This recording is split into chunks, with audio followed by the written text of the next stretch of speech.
good morning, or good afternoon, whatever the case may be. Today's scriptural passage, well, the first reading comes from the book of Jeremiah. Jeremiah's story is one of great difficulty. The end of the book of Jeremiah, the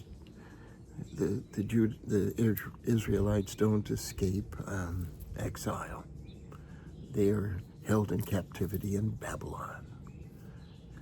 And it seems that the line of Judah, there are only a few left. But there's still hope.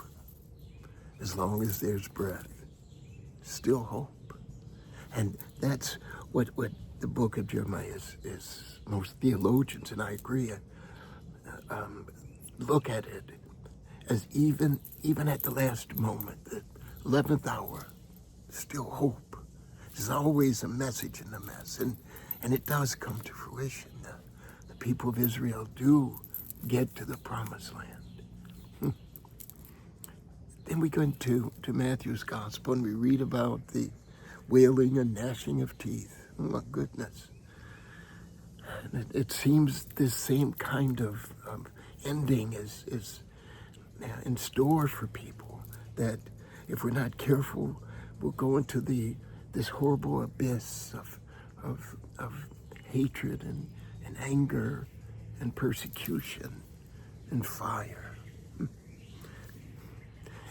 But what Christ is saying to us is that in the midst of all that is happening, there's wheat and there are weeds.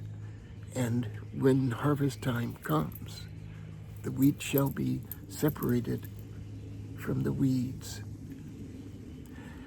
And as I thought about that, I've always hoped that I would be wheat, and it came to me that I'm both.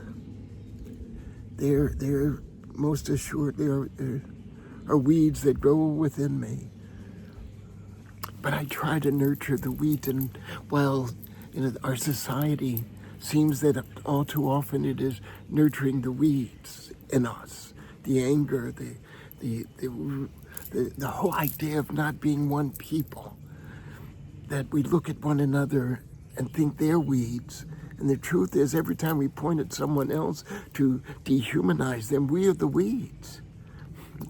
We have yet to get through our thick skulls, our fragile faith, to understand that we are never to dehumanize what God created.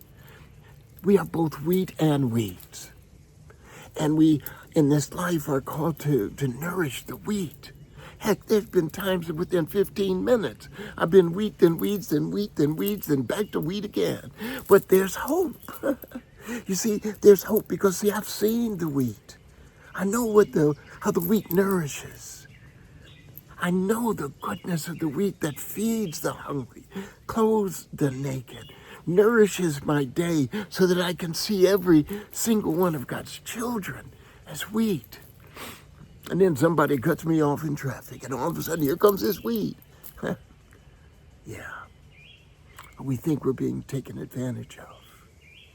And we become selfish, self-serving. We call it, well, it's survivor. I have to survive. Well, yes. But there are two ways to survive. One is weeds, one is wheat. When we go into our wheat moments is when we recognize that the wheat is there to nourish other wheat and to save the weeds. So, my brothers and sisters, I certainly hope that this is a wheat-filled day for you today, and that you nourish the wheat, the goodness, and do the best you can at getting some weed be gone. And take care of those weeds and put them out of your life. This is Deacon Art Miller, and I just want to thank you so much for so many have gotten in touch with me, and I try to respond to everyone. I love you. Thank you for loving me. And as we say every morning, when we decide whether we're going to have a wheat day or weeds day, Lord, I want to have a wheat day. And so, Lord, what are we going to do today?